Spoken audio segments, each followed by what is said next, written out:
It's hard being unemployed. You poor thing.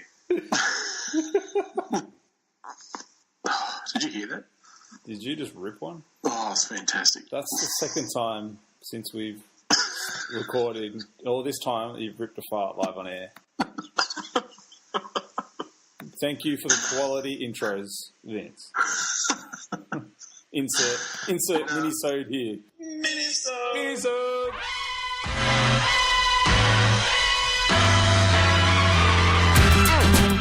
Watch out! Here it comes. Watch out! Here it comes. Watch out! Here it comes. Watch out! Better an empty house than an angry tenant. Am I right, Stu? You're in real estate, am I right? Yeah, you're correct. Thank you.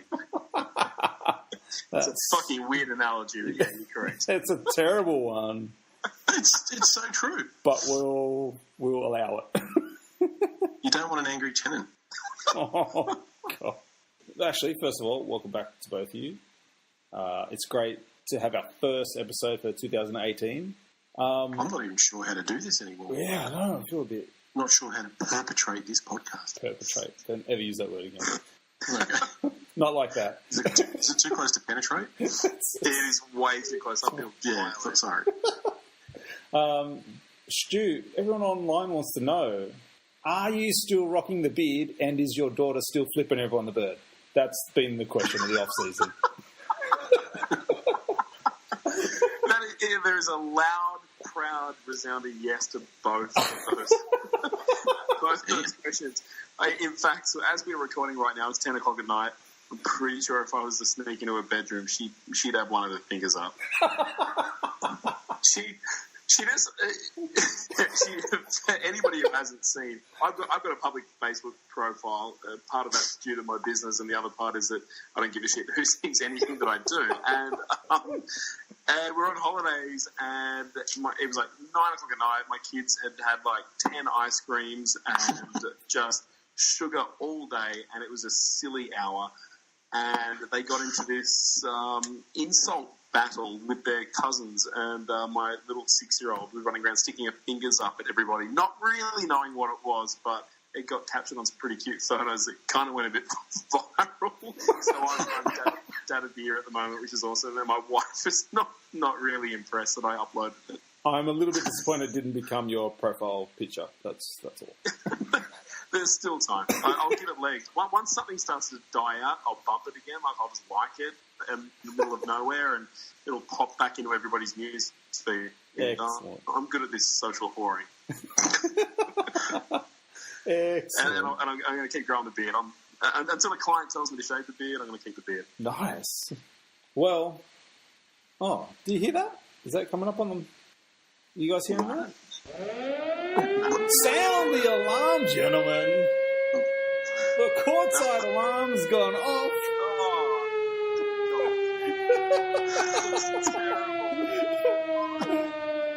Out of nowhere today, the Milwaukee Bucks fired Jason Kidd and relieved him of head coaching duties. I'm a little taken back. I don't know what to think about this. I want to hear your guys' reactions to this straight off the bat.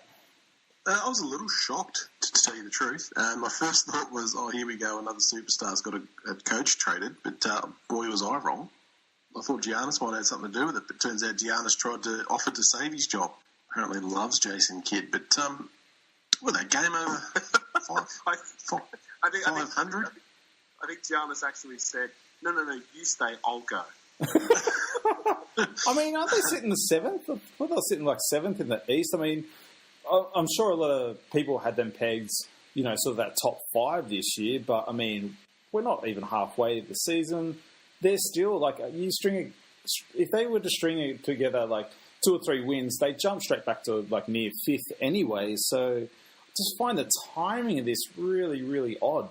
Well, isn't it down to, from all reports, and I think Woj reported this, these relationships are a bit fractured with the front office and owners? Jason Kidd clashing with front office, unheard of. It is, I know, it's rare. every team slides. I mean, Yeah. unless you're the Warriors or the Spurs, every team has a little slide, but they're still over 500. Give them a chance to get a little run going.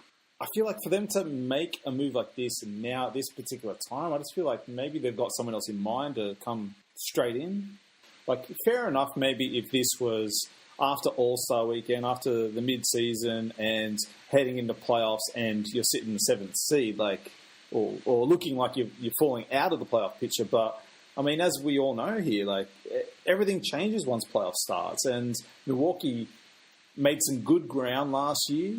They've got Jabari Parker looking like he's coming back pretty soon as well.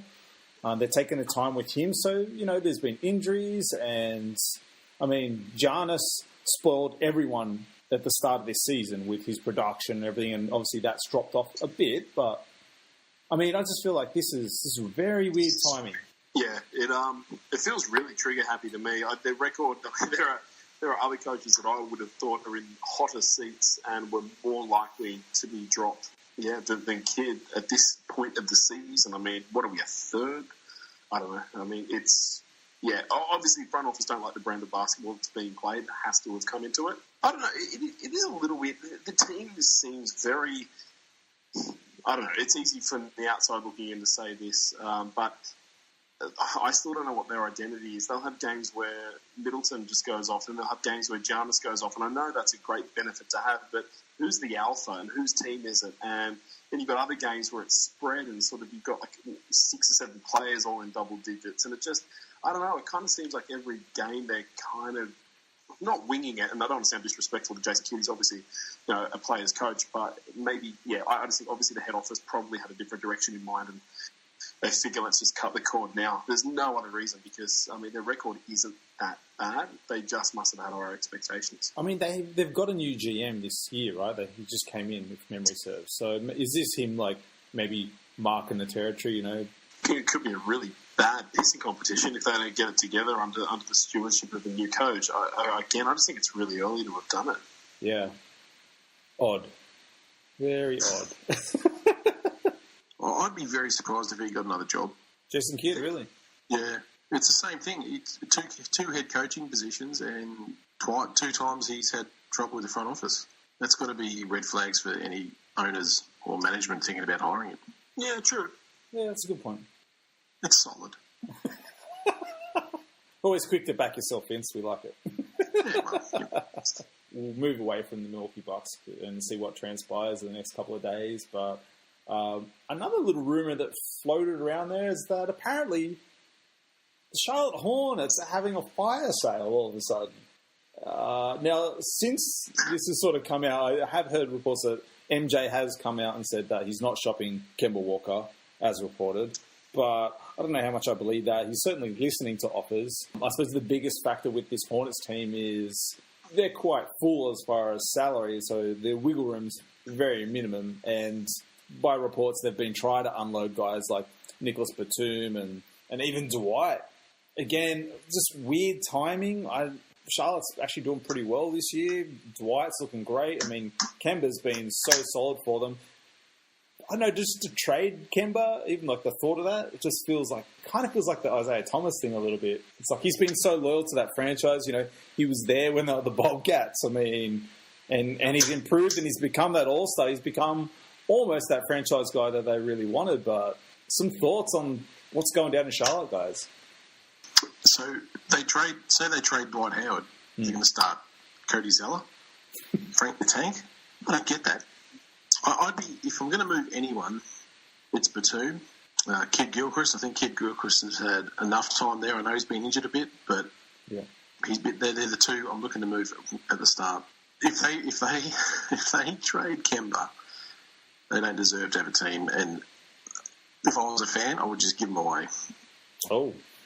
They went through so much crap. They had their team taken away. They come back as the Bobcats. They sucked. They finally get a decent player, a guy who can somewhat carry the franchise, in Kemba Walker. Now you want to trade the guy? That's just ridiculous. And if that's MJ's doing, shame on him. No, I don't think there's any way they trade Kemba. I think that's fanciful. I do think that's just a leaked rumour with no merit to it. I would make anybody available, unless their surname was, it was Walker and Howard, Kaminsky, Monk. That's about it. I would make anybody else available if I needed to. So, I mean, okay, let's look at that for a minute. Like, let's say they have done that. Obviously, we don't know what's going on behind the scenes, but from what I've read, they've pretty much, it feels like I got the gist that was the case. Like, they've had those guys up for and getting nothing back for those guys, no offers. So, is it worth dwindling your higher caliber guys to make some wiggle room? I mean, have they hit that point where it's kind of like, well, we've hit the peak of where this team can get us? I don't think they need to blow it up. I mean, I'm looking at this team now, and they started Walker, Batum, Marvin Williams, gee whiz, Dwight Howard, and Trevion Graham. You've got Malik Monk playing peanuts. You've drafted the kid. You're 19 and 26. How about you say, Mr. Graham, you go on the bench. We've got Malik Monk playing for the rest of the year. Trade out Marvin Williams. I mean, it's Marvin Williams. Blake Kaminsky. His contract is terrible. I just don't like him. I'm sorry. No, I'm the same. I don't get it. I mean, how he is a $13, $14, $15 million a year player, which is exactly what they're going to be paying him for this season, next season, and the season thereafter is mind blowing. Before we get into Batum's is just crazy. Yeah, don't get me started on Batum. Jesus. Batum's agent, if I was ever to get into the NBA, if something happened, I woke up tomorrow morning with Dennis Rodman's story, I grew a foot overnight, and all of a sudden I was NBA caliber, I'm getting on the phone to Batum's agent because he is a genius. Yeah. I was going to say, I don't trade White. There's no way. I don't think you're going to get a better center in the market that's going to give you what Dwight's giving them. I think this is almost vintage Dwight. This is as good as you're going to get at his caliber, at his age. And, I mean, it's what you need to win.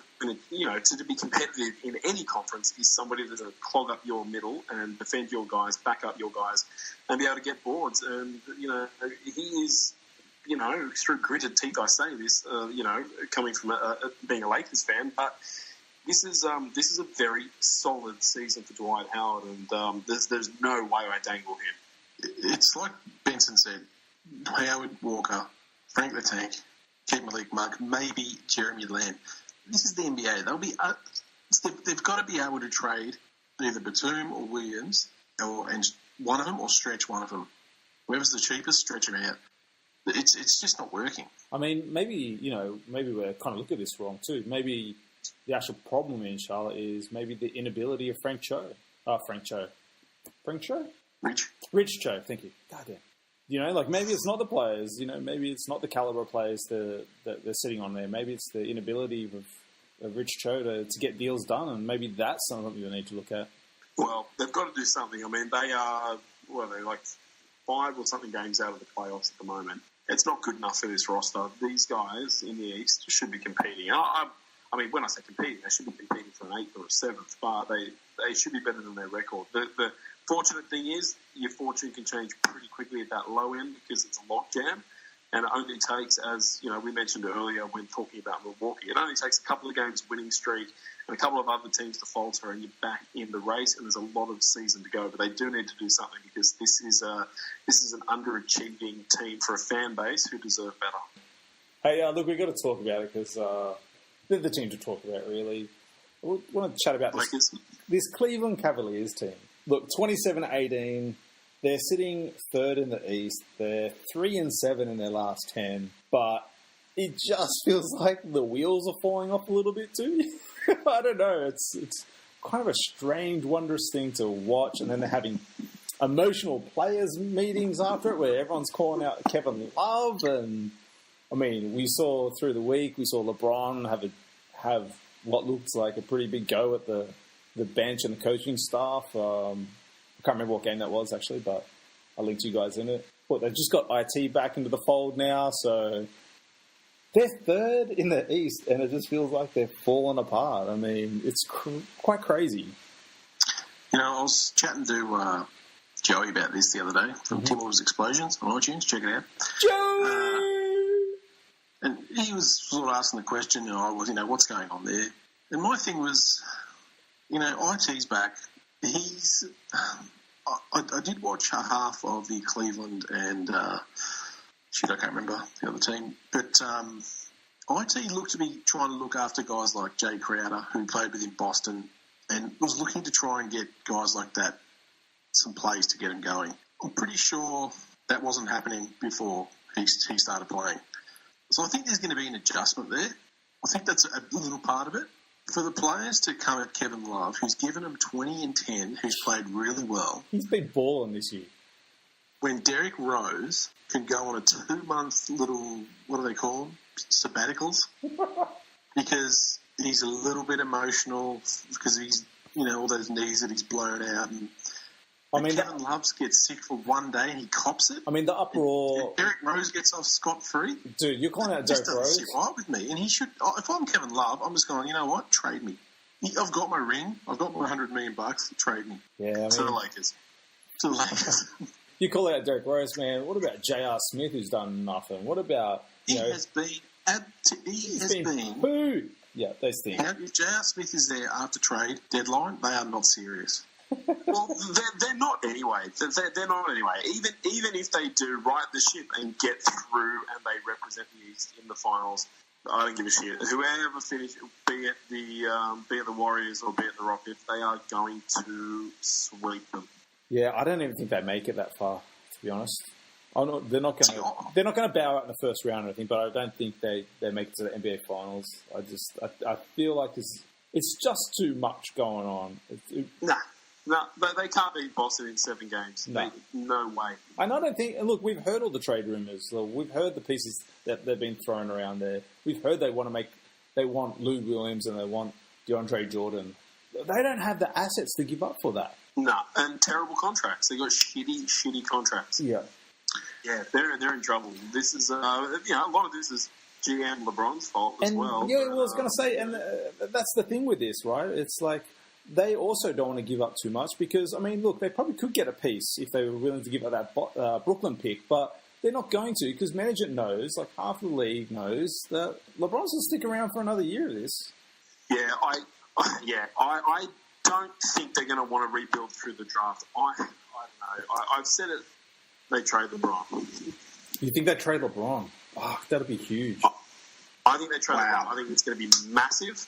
I think they trade LeBron. I think they get back picks, and I think they get back a mid-level superstar or a 2 or 3 year player who's on the come up, and they try and get a bit of identity back. Wow. He's walking. Why do you let him walk? He's walking. That's why he signed a 1-year deal. This was it. This is the dice. And he got his boys. He's got his boys their deals. He got Tristan's deal. He got JR's deal. He's out. I'm telling you, he's out. Whoever's listening out there, this is not a crazy concept at all because look, they've already been burnt once.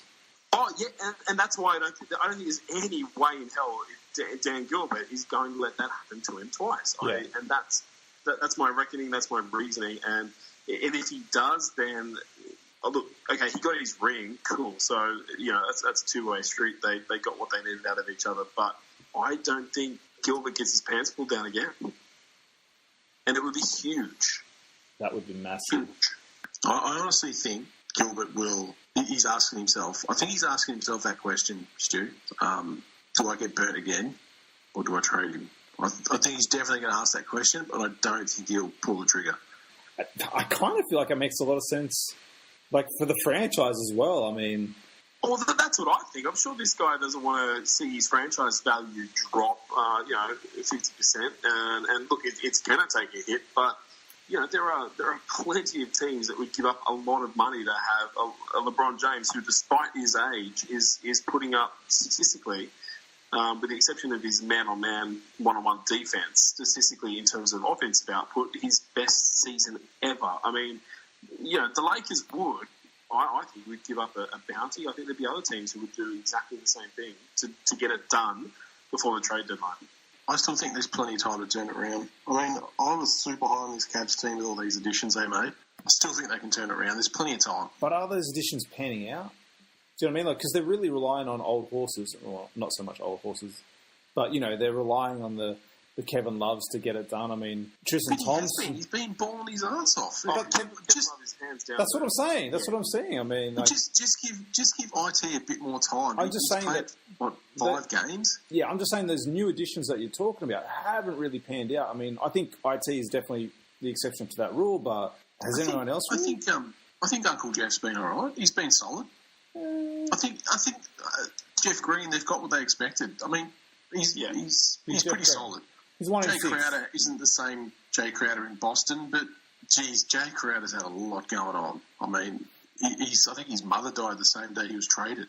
So he had to sort all that out. He was going back and forth. So it hasn't been easy for him. This is all stuff people don't realise. This is all stuff going on behind the scenes. Just got to give him a bit of time. Yeah, look, I don't for one second think this is a team of scrubs that can't get themselves to the top of the Eastern Conference. And I said that at the start of this segment that I do think they can represent the East in the finals. But I just think this frustration that's seeping out. Teams do go through turmoil, and Cavs pretty much every year there's some sort of story coming out about this kind of stuff. But even LeBron said, it's unusual this early in the season. It's got a lot to do with IT and meshing and gelling, but I cannot see the guy in a Cavs uniform next season. So, do you let him walk? It keeps playing on my mind. I just think Dan Gilbert would be a moron to let it happen twice. But maybe he's a moron.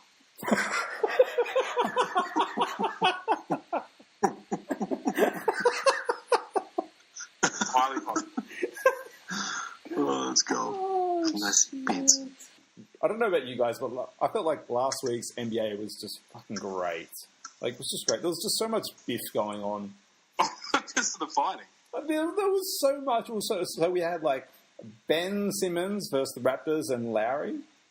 We had, if we were doing a regular show tonight and had to hand out our Jersey Worthies and Brain Fart Awards, mine would have to go to Aaron Afolo. My 5-year-old swings better than him. Like, was he trying to hit the rafters or something? Was he? I don't know what he. And then to be put in a choker hold. Yeah, he nearly got put to sleep. Dude, right? Man, that was just embarrassing. So we had that fight. Then we had the Hornets Wizards game, which I watched, which was, I don't know why I watched that game, but Michael Carter-Williams and Jason Smith going out at the end.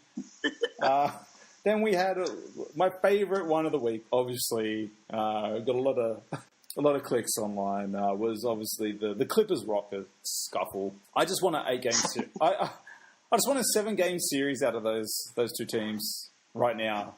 I want to watch it. I want to watch them biff. I want to watch them, digging holes through the walls, secret tunnels into the other locker room to try and belt each other, ridiculous shit going on. I just can't help but think, what a burn to Chris Paul. I mean, you got your little pissy video montage, and thank you from the crowd. That's fine. Then, during the game, Was that for all the championships he delivered? yeah, exactly, right. Then you pull, a sour face at Blake Griffin for whining at the refs. I mean, he taught him that. What's he complaining about? Ridiculous. You get punked by the Clippers if you're the Houston Rockets. You got absolutely punked that game. And then just the nonsense that carried on after it was just hilarious.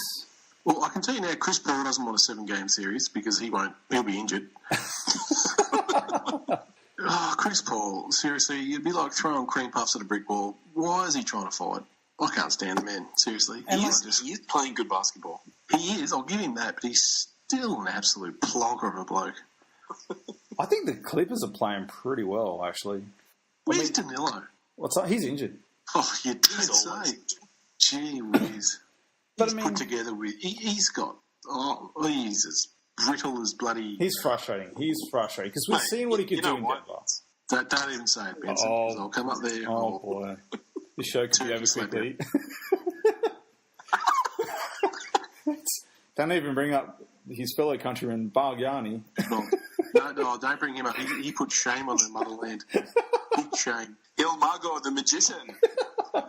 All things aside, all the fighting... That game was actually really, really good to watch. It was quite competitive. They were going at each other.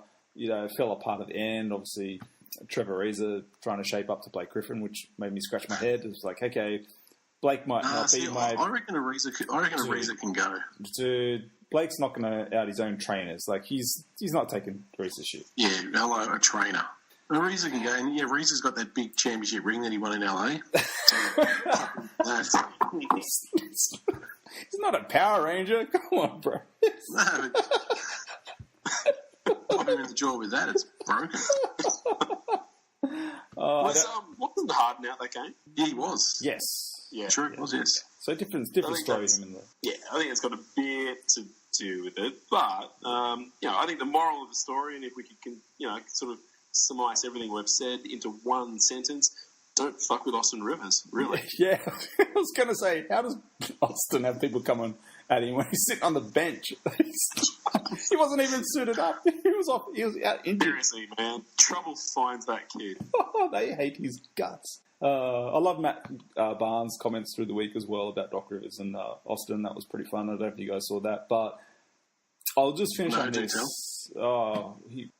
He basically came out and said everything that we kind of already knew, but it's just kind of cool to hear it from a player. Whereas, talking about Austin and his daddy paying him and when he shouldn't be paid, and Austin talking a lot of smack when he can't back it up. And, that goes around the league. Players remember that shit. And, yeah, so there's a lot. That was kind of cool to hear. But I think I'll speak to you about it, Vince, as it all unfolded. Doc Rivers, man, he pissed me off because he was on a radio interview and they were talking to him and they were talking about, obviously, the past with CP3 and Blake Griffin. And Doc then comes out and just throws the shade a little bit. So he's basically come out and said that, he knew that they had a lot of trouble meshing and that they just weren't championship caliber. Like, they just weren't championship caliber. Like, what the fuck are you doing? You're the GM. So he's basically just come out and admitted, without even realising, that he's a flog because he kept a team that he knew wasn't a championship caliber team together. They weren't a championship... I think it was actually a championship pairing, he said. Interesting. I think there's a reason why he doesn't have his GM job right now. Yeah, look, I do remember seeing that. That's you're right. You kept them together for too long then. That's just strange. That's It's just... It is strange. I think he thought, if I get them and they're all healthy, we're going to be good. And that just never happened. He either had Blake out, or he had DeAndre out, or he had Chris Paul out. And that's not his fault. That's injuries. But I do think he played it out 2 seasons too long. Yeah, I don't know. It is his fault. I mean, he was the GM/coach. So, I mean, it's on him if he can't recognise that. If he can't separate himself as a coach to the GM, it's totally on him. If he's got guys that can't play because it hits playoff time and they're sitting out injured, it's up to him to move those guys. Sure. I still don't know who organised the sign and trade of an unrestricted free agent, Chris Paul, but that was a good move. If he was at all involved in that, It was. He was. I'm pretty sure he was. The fact that he got something back for a guy he didn't want that was going to walk is, honestly, that's pretty fucking impressive because he got a haul. Yeah, he really did. It really rubbed me the wrong way, and I was just like, you know what? That comment is just covering your ass, or do you know what I mean? Like, it's just you're taking the shine off you. Like, just own it. Just fucking own it. Like, if you want to hear more good Clipper stories about Austin Rivers, check out the Woj pod. He had Ramona Shelburne on. Oh yeah. Austin Rivers, actually, from what Woj was saying, Austin Rivers works his ass off. Like, he's a gym rat. Like I actually think he's a pretty good basketball player. Yeah, and Chris Paul was his mentor. Right. Chris Paul helped him out a lot, apparently. Not anymore. Yeah, not anymore. But yeah, in Chris Paul, Austin Rivers knows he's cocky. He knows he's a bit of an ass, but he goes, "That's just who I am. I'm not changing for anyone." So, interesting podcast. You check it out. It's Ramona's pretty cool, and everyone knows Woj just gets all the scoops. Yeah, I'll definitely check that out because I think his game's actually evolved to the point where he's not as poor a defender as he was, obviously, when he came into the league. He isn't always shoot first, which is what he was. He was literally he was a huge black hole, and he's changed that as well. he's very confident. Like you just said. I mean, his cockiness and his swagger. You see him on the court, like he's holding that hand up after he's hitting threes in people, and he's jogging backwards down the court, staring people out. Like I really do think that he's come along leaps and bounds, and in a league which can churn you out, regardless of what your last name is. He's obviously doing something right. I really don't mind him as a player. I don't like him. Well, when he was in, was he in New Orleans? He was in New Orleans, wasn't he? Yeah. Yeah. Woj said he was when Rivers was there. He said to the assistant coach, "Is this kid going to make it?" And he wouldn't name the coach, but the coach said, "This kid will make it. He just keeps working." Ramona goes, "Oh, when you got to because you got traded to Boston," and she goes, "If his dad didn't sign him, would he be in the league right now?" And Woj reckons there were a few coaches and a few GMs that would have signed him because he just works so hard. Yeah. So I think he might. We don't always know the full story with these guys, and yes, he is a bit of a knob, but like Benson said, I think he's improved every year. I don't like him. He's the kind of player that ends up in Memphis. Well, you're going to love him when he's in Memphis. You're going to hate him. Mate, he'd be your best player. Would you rather him or Macklemore, Who? that peanut? Who? The rapper, what's his name? Macklemore? Never heard of her. I hate my team so much right now. It's that's a team painful. that needs to just start again, mate. Yes. Gee, Yes.